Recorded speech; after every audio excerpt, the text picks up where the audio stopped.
J'ai l'impression d'être devenue un gros red flag sur les applications de rencontres. Genre, je suis un red flag, quoi. Divorcée, enfin, même pas en fait, en instance de divorce. 2 enfants en bas âge, garde principale. Qu'en fait, au début, moi, je dis pas que j'ai des enfants. Je suis de plus en plus choquée par le comportement des hommes en 2026. La mère célibataire aujourd'hui, elle est détestée d'un bon nombre d'hommes parce qu'elle met en lumière la médiocrité masculine et notamment sur les finances. Nouvelle vidéo, nouvelle réalité. Ce que tu vas voir ici, c'est du brut et du concret. Alors c'est parti. J'ai l'impression d'être devenue un gros red flag sur les applications de rencontres. Genre, je suis un red flag, quoi. Divorcée, enfin, même pas en fait, en instance de divorce. 2 enfants en bas âge, garde principale. Qu'en fait, au début, moi, je dis pas que j'ai des enfants. C'est pas que je veux le cacher ou quoi, évidemment, si dans la conversation, la question se pose, je le dis directement. Mais au début, je vais pas directement parler au mec, et au fait, j'ai 2 enfants, je suis divorcée. Donc au début, je le dis pas. Mais quand le mec, il te dit à 19h, hey, t'es dispo à 20h, bah là, t'es obligé de lui dire, bah non mec, parce qu'en fait, j'ai 2 enfants. J'ai pas spécialement envie de booker une babysit en 1 heure un lundi soir. Et là, il n'y a plus de réponse. Je n'aurais jamais pensé devenir un red flag pour des mecs. Puis alors, je sais pas ce qui se passe, hein. Et tous les mecs entre 35 et 40 ans, là, sur les applications, n'ont pas d'enfants. Ça fait que quelques semaines que j'y suis. J'ai encore pas parlé à un mec qui a des enfants. Et j'ai 37 ans, je parle qu'à des mecs de mon âge, plus ou moins. Donc je sais pas si je dois poser cette question aux femmes, est-ce que vous vivez la même chose? Ou aux hommes, est-ce que c'est vraiment un red flag pour vous? Et c'est un délire, quoi. C'est dur. Alors oui, on est d'accord, il y a pire dans la vie, hein. Mais te remettre à dater quand t'es maman célibataire et que t'as quasi la garde principale, c'est pas facile. Ne serait-ce que pour une question de logistique, timing, c'est pas facile. C'est pas impossible, hein, mais c'est pas facile. Ton droit de choisir selon ta situation de vie est aussi légitime que le sien. Préférer quelqu'un sans enfant, quand tu n'en as pas, n'est pas du mépris envers les mères célibataires. C'est une préférence cohérente. N'accepte pas qu'on transforme ce choix en faute morale et reconnais le même droit à l'autre. La compatibilité des situations n'est pas un jugement de valeur, c'est du réalisme. Il y a des mecs qui disent qu'être avec une maman solo, c'est un red flag. En gros, nous sommes des choses recyclées et qu'il faut vraiment être désespéré pour être avec une maman solo. Alors, on va remettre les choses à leur place. Une maman solo, c'est pas une femme que personne ne veut. C'est une femme qui a choisi de partir quand ça n'allait plus. Et ça, bizarrement, ça fait paniquer. Parce qu'une femme qui a déjà construit une famille, qui sait ce qu'est le compromis, la charge mentale et la vraie vie, c'est sûr qu'elle ne tolère plus les demi-hommes qui commandent ce genre de conneries. Vous appelez ça un red flag parce que vous savez très bien qu'avec elle, vous ne pourrez pas tricher, pas disparaître et pas jouer au mec mystérieux pendant 3 semaines. Et le mot recyclé faut être sacrément vite pour parler d'une femme comme d'un objet. Surtout quand on a soi-même zéro projet, zéro stabilité. Bref, la vérité c'est simple. Une maman solo c'est pas un red flag, c'est un filtre. Tous ceux qui commentent avec autant de haine, c'est exactement les hommes qu'elle ne laissera jamais entrer dans sa vie. Abonne-toi. Le retournement classique. Un homme préfère ne pas dater une mère célibataire. Et hop, ce n'est plus une préférence.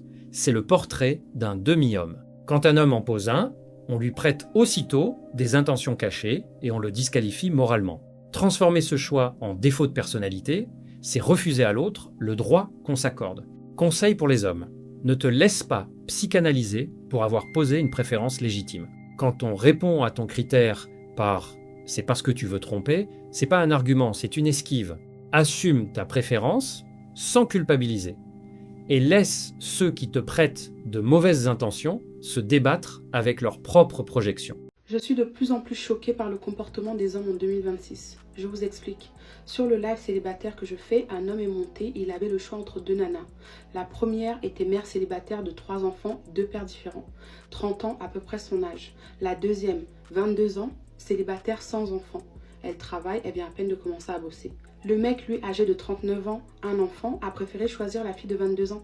Vous trouvez ça normal ? Vous trouvez ça normal de laisser une nana parce qu'elle est mère célibataire, 2 pères différents? Est-ce que c'est de sa faute?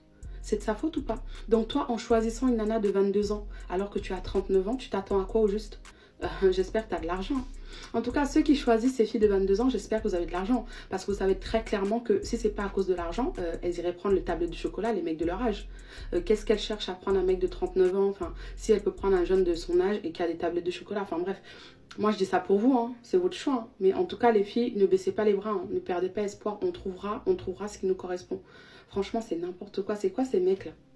C'est un choix, exactement le genre de choix qu'on défend farouchement dans l'autre sens. L'homme qui choisit selon ses critères, c'est n'importe quoi. Poser des critères est un droit sacré quand c'est elle, une faute quand c'est lui. Conseil pour les hommes, ton droit de choisir vaut autant que celui qu'on te refuse. Préférer quelqu'un sans enfant ou plus jeune n'est pas un crime, c'est une préférence, aussi légitime que l'inverse. N'accepte pas qu'on transforme ton choix en faute morale pendant qu'on érige le sien en évidence. Le même droit pour tous, ou il ne vaut rien. La mère célibataire aujourd'hui, elle est détestée d'un bon nombre d'hommes parce que elle met en lumière la médiocrité masculine et notamment sur les finances. Pourquoi? Parce que ces femmes aujourd'hui, au-delà d'être des guerrières et des lionnes, elles prouvent que même avec un seul salaire, même avec des enfants, on peut très bien s'en sortir financièrement et subvenir à une famille totalement sans l'aide d'un mâle alpha. Là où beaucoup d'hommes sont médiocres et n'arrivent tout simplement pas à élever leur propre corps et à nourrir leur propre corps dans cette France de Macron qui est compliquée financièrement. Et d'autant plus quand ce sont des mères célibataires qui sont entrepreneurs, qui décident de monter un business, elles font encore plus frémir les frustrés du net, tout simplement parce qu'elles dérogent à la règle, elles montrent une autre image de la mère célibataire, elles prouvent que même en étant mère célibataire, ta vie ne s'arrête pas et que tu peux faire des tales. Les hommes sont médiocres, ils n'arrivent même pas à se nourrir eux-mêmes. Imagine la phrase inversée sur les femmes, le tollé serait immédiat. Mais dans ce sens, c'est présenté comme une évidence courageuse. Et sur le fond, on peut s'en sortir seul, est vrai pour certaines, mais l'ériger en preuve que l'homme est inutile, c'est confondre pouvoir se passer de quelqu'un et n'avoir besoin de personne. Conseil pour les hommes, ne te laisse pas réduire à un frustré médiocre. Dès que tu émets une objection, c'est une esquive, pas une réponse. Et repère la généralisation qu'on n'oserait jamais appliquer aux femmes. Qu'une personne s'en sorte seule est admirable. En faire la preuve que ton genre entier est inutile, c'est du mépris déguisé en fierté. Moi, aujourd'hui, au stade où je suis dans ma vie, j'ai travaillé, j'ai fait en sorte de devenir quelqu'un de respectable, qui gagne bien sa vie, qui a une situation, qui a un nom qui veut dire quelque chose. Je ne donne pas ça, actuellement, à une femme qui a déjà un enfant. C'est sûr que non. Je ne dis pas, parce qu'il faut le préciser, parce que à chaque fois, les gens vont prendre la partie qui les touche et s'émouvoir du propos des gens, parce qu'ils n'acceptent pas. Enfin, c'est toujours pareil. Une meuf pourrait donner ses critères, et sans qu'on les challenge, mais quand c'est moi, c'est un problème. Eh ben, je répète, je ne sortirai pas aujourd'hui, moi, avec une femme qui a un enfant, si j'en ai pas un. Je précise, si j'en ai pas un. Parce que, si j'en ai pas, je considère que, autant vivre l'expérience avec une femme qui en a pas non plus. Je suis pas en train de te dire qu'une femme qui a un enfant est impropre, mais on n'est pas au même niveau d'avancement dans notre vie. Je suis d'accord, mais ça, après, quand ça te tombe dessus, ça te tombe dessus. Non, mais chacun fait ce qu'il veut. Moi, je te parle de moi. Ouais. Comme on dit depuis le départ, c'est moi. C'est-à-dire que... Ouais, mais t'en sais rien. Ça peut changer, peut-être. Enfin, tu vois, je sais pas, hein. En tout cas, à l'heure où toi et moi on parle, oui, c'est à cuit. ce moment, ouais. Voilà. Ouais. Ça, effectivement, je suis pas famille, mais c'est cuit. Ouais. Et c'est cuit pour des raisons intellectuelles. Il y a une logique derrière. La logique, c'est de découvrir certaines étapes de la vie avec quelqu'un qui ne les a pas déjà découvertes. Moi, je trouve qu'en dessous de 30, moi, je te dis la vérité, personnellement, en dessous de 30, ça m'intéresse pas. Ouais. Non, mais tu sais que les nanas aussi, maintenant, je veux dire, t'as des femmes qui ont 60 ans et qui sont avec des gars de 50, ça arrive aussi dans ce sens-là, maintenant, quand même. Une femme qui exige un homme stable, sans enfant, d'un certain âge, on appelle ça connaître sa valeur. Le même raisonnement chez un homme devient un problème, presque une faute. Le droit d'avoir des critères pour un engagement long change de statut selon le sexe de celui qui les pose. Conseil pour les hommes, tes critères sont aussi légitimes que ceux qu'on t'oppose. Vouloir vivre certaines étapes avec quelqu'un qui les découvre en même temps n'est pas du mépris, c'est un choix, exactement comme le sien. N'accepte pas qu'on te retire un droit qu'on s'accorde en face. La cohérence, c'est que le critère vaille pour tous ou pour personne. J'ai une question pour les mamans solo. Et que pour les mamans solo. Non, on va tous y répondre. Je suis remise sur les sites de rencontres. Moi qui suis trop exigeante, est-ce que c'est des hommes qui sont des Pokémon extrêmement rares et qui sont soit invisibles, soit inutilisables? Non, c'est juste qu'arrivé à un certain âge, les hommes restants disponibles ne vont pas forcément être celles que elles veulent. Car la majorité des femmes sont intéressées par une minorité d'hommes qui ont une bonne éducation et qui gagnent beaucoup d'argent. Cependant, ils sont en nombre limité et c'est donc eux qui ont le choix. Ils écrivent « Salut, ça va ?» et tu réponds gentiment et pouf, disparition. Car ils ont compris qu'ils n'ont pas besoin de faire beaucoup d'efforts. Et les femmes qui ont eu toute leur vie l'habitude que ce soit les hommes qui fassent le premier pas ne comprennent pas cela. Car à un certain âge, ils réalisent que ce sont eux le prix et à vous de démontrer ce que vous apportez dans la relation. Il y a ceux qui pigent pas ton humour. Bon, tu fais une blague, c'est silence radio, limite ça te bloque. Ou de base, vous n'êtes pas drôle et les hommes qui rigolaient, c'était juste pour que vous les appréciez. Et les hommes qui plaisent n'ont pas besoin de prétendre. La sélection d'un homme qui dit tu recherches quoi exactement, c'est est-ce qu'il y a une chance de coucher sans m'engager. Voilà. Au moins, elle a compris ça, que beaucoup d'entre eux ne se prennent même plus la tête. Il faut remercier la libération S et le féminisme qui a fait que les hommes soient les gagnants et les enfants soient les perdants. Car avant, ils devaient se marier et faire tous les efforts pour la femme. Maintenant, ils n'en ont plus besoin. Donc maintenant, on a une minorité d'hommes qui peuvent profiter de tous les avantages d'être avec une femme sans avoir à s'engager. Et tu as ces femmes qui choisissent donc de se mettre avec eux pour avoir des enfants. Est-ce que je suis devenue trop lucide? Non, juste pas assez éveillé aux nouvelles dynamiques des relations de couple. À savoir que les femmes auront toujours plein d'options pour avoir des relations, mais que ce sont les hommes qui décident pour l'engagement. Et que plus le temps passe, et moins vous aurez de chances de trouver ces hommes-là.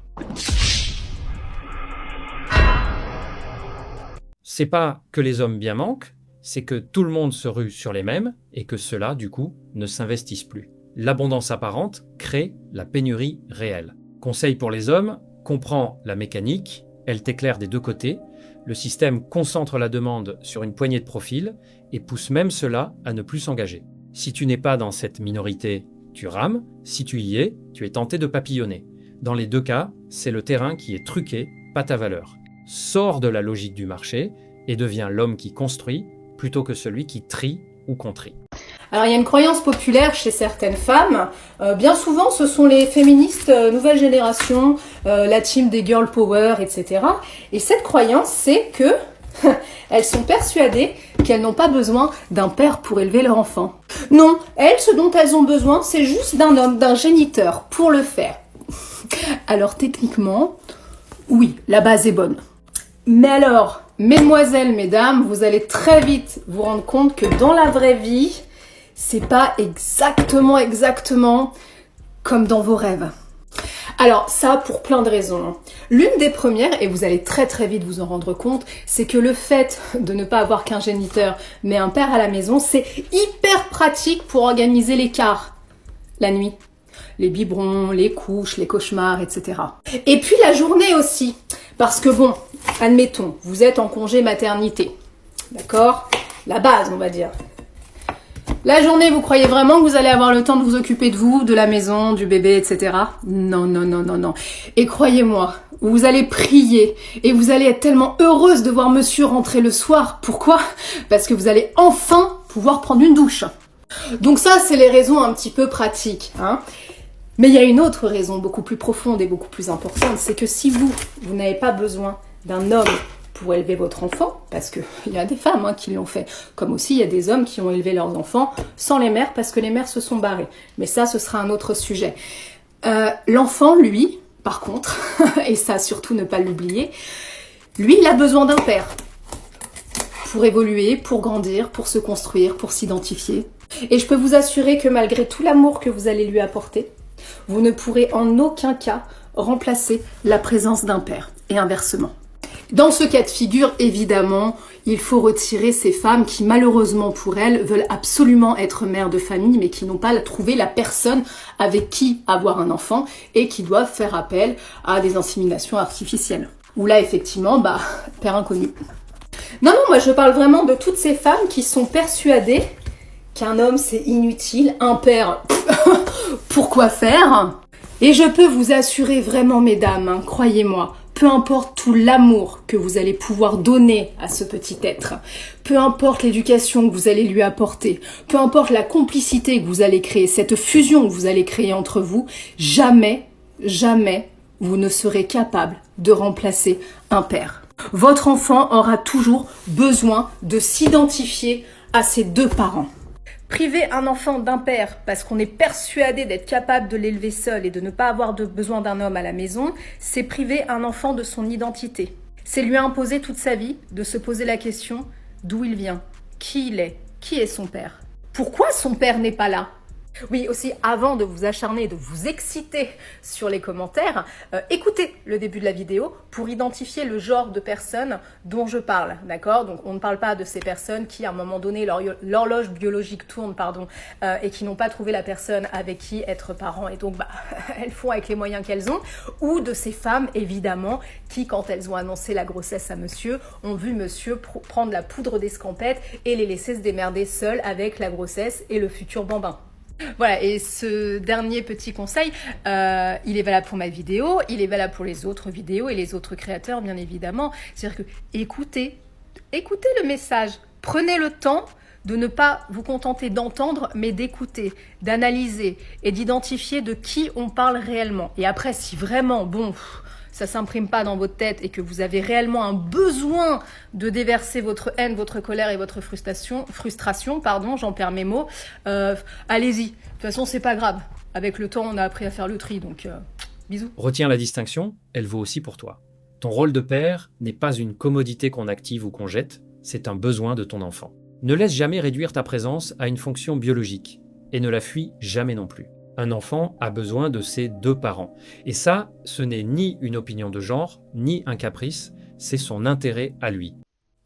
Caribou, paix et amour sur vous, j'espère que vous allez bien. Aujourd'hui, je me pose pour un sujet qui va peut-être fâcher un peu, mais ça fait un moment que je le constate et je me dis, faut que je pose cette réflexion, venez on parle un peu de façon authentique et sincère. Le fait est que les pères célibataires, on va dire les choses, en termes de parentalité, sont plus lésés que les mères célibataires. Maintenant, je m'explique. Ok, je pose le contexte, je pose la base, et puis on va aller direct au sujet. Là, on va prendre le cas de figure d'un homme présent qui remplit ses obligations.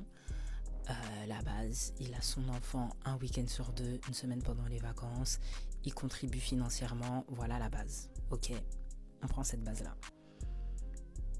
Lorsque une mère célibataire, donc c'est une mère qui n'est pas en couple, qui n'est pas avec son baby daddy, elle a un enfant. Elle se met en couple et qu'un homme s'investit pour cet enfant, considère cet enfant comme le sien. On voit même plein de vidéos sur les réseaux, là, un homme qui se met à genoux devant la femme, mais aussi devant l'enfant de celle-ci, en mode est-ce que toi tu m'acceptes dans ta vie, etc. On va être là, waouh, ça c'est les vrais hommes, il prend l'enfant comme le sien, regardez comment il a investi, c'est des hommes comme ça qu'on veut, tout ça. Parce que bien sûr, on part du principe général, je ne sais pas pourquoi, que le baby daddy est parti acheter un pack de lait, que le père de l'enfant n'est pas présent. Donc un homme là qui s'investit, qui prend un enfant comme le sien auprès d'une mère célibataire, voilà, c'est le Saint Graal. C'est là où on a un vrai homme. Lorsqu'une femme se met en couple avec un père célibataire et qu'elle s'investit auprès des enfants de celui-ci, on va lui parler de charge mentale. On va lui parler de charge mentale, on va lui dire mais pourquoi t'en fais autant? Lui il n'est pas capable de gérer. Pourquoi tu t'investis autant pour ces enfants-là? Pourquoi lui il fait pas ci? Pourquoi lui il fait pas ça? Lui pourquoi de base ça veut dire il gérait pas ses enfants, etc. Forcément, si une femme s'investit autant pour les enfants d'un monsieur, c'est une charge mentale. Mais un homme qui s'investit pour les enfants d'une femme, toi t'es un vrai homme. Pourquoi je vous dis ça? Parce que si on est un peu sincère, déjà là vous savez que j'ai raison. Déjà. Mais on va pousser le truc. Je comprends aussi ce truc de oui, mais puisque les hommes, on sait parfois, vas-y, dès qu'il y a une femme, ils vont se reposer sur elle. C'est pour ça que j'ai dit, je pars du principe d'un homme qui fait ce qui lui est imposé. C'est-à-dire que voilà, il prend plaisir, il est là, il est présent pour son enfant, il négocie jamais les temps, il doit avoir l'enfant. Financièrement, il contribue, le boug, il est là. Le gars, il est là. Il fait ce qu'il a à faire. Pour pousser l'argumentation de ce que je vous dis, il y a une fille sur Insta, je sais pas si elle est sur TikTok aussi, moi je la suis sur Insta, elle s'appelle Demi-Famille. Je la suis depuis l'époque, elle n'avait pas encore d'enfants, parce qu'aujourd'hui elle est mariée, elle a 2 enfants avec le gars et tout, bref. Moi je l'ai suivie depuis 2020-21, ça date, bref. Et à l'époque, donc elle était avec son mari, qui lui avait 3 enfants, elle n'avait aucun enfant. Ok, donc elle a été belle-mère avant d'être mère. 3 enfants en plus. Belle-mère de 3 enfants. Et justement, moi, j'aimais bien son compte puisqu'elle partageait plein de cas, etc. Bref. Et elle était très impliquée pour la vie de ses beaux-enfants. Et un jour, elle a poussé un coup de gueule en story où justement, je sais pas ce qu'elle devait recevoir en DM et elle dit mon mari, il a toujours géré ses 3 enfants. Mon mari se débrouillait très bien avant que je débarque dans sa vie. Là, ce que je fais, je le fais de mon bon vouloir, je le fais de ma volonté parce que ça me fait plaisir. Donc commencez pas à venir parler, oui, pourquoi, caca. C'est moi-même qui, après une discussion avec lui, ai décidé de prendre cette responsabilité. Mais le gars, avant que je sois là, il gérait très très bien. Donc déjà là, on comprend que de base, si t'es maman, tu t'investis, alors que pardon, vous êtes mère célibataire de 3 enfants. Un homme débarque dans votre vie, il s'occupe de vos 3 enfants comme si c'était les siens. On voit déjà là, tous les machallah qui vont commencer à fuser sur les réseaux sociaux. Moi-même, je peux observer, sans critique ou quoi que ce soit, mais si, je sais pas, je raconte que ouais, mon mari il est parti chercher ma fille ou un truc comme ça, normal. Mais si moi, je parle d'actions que je fais, genre ah ouais là je suis allée récupérer mes beaux enfants, ou là j'ai fait ci, j'ai fait ça, ah ouais toi franchement machallah quand même ce que tu fais, ah ouais toi tu fais beaucoup, ah ouais toi quand même t'es impliqué, franchement c'est bien, j'espère qu'il se rend compte de...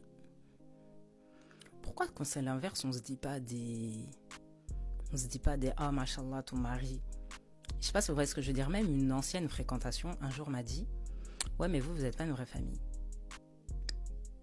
Mais moi, en fait, il faut savoir que le père de ma fille, il est pas parti acheter des packs de lait, en fait. Ma fille, elle a un père, Dieu merci, qui est présent. Et ça, c'est une chose dans les configurations. C'est pour ça que j'ai précisé au début, je sais pas pourquoi dans l'imaginaire, les baby daddy, c'est que des gens qui sont partis chercher des packs de lait. Mais en tout cas, il y a des cas de figure où les parents sont présents. Moi, je suis là. Le père est là. De l'autre côté, là-bas, monsieur est là. La maman est là, les 4 sont présents, tout le monde est là, tout le monde fait son rôle. Et ça c'est une chose, même quand je venais me séparer du père de ma fille, même si j'étais dans les reconstructions, tout ce que vous voulez, il y a une chose où j'ai toujours été claire avec moi, je ne cherche pas un père pour mon enfant. Ça c'est une chose, Dieu merci, en tant que père, les gens font ce qu'il y a à faire. Je cherche un co-éducateur, mais je ne cherche pas un père. S'il y a une décision à prendre pour mon enfant, c'est moi ou la personne là-bas. T'accompagne.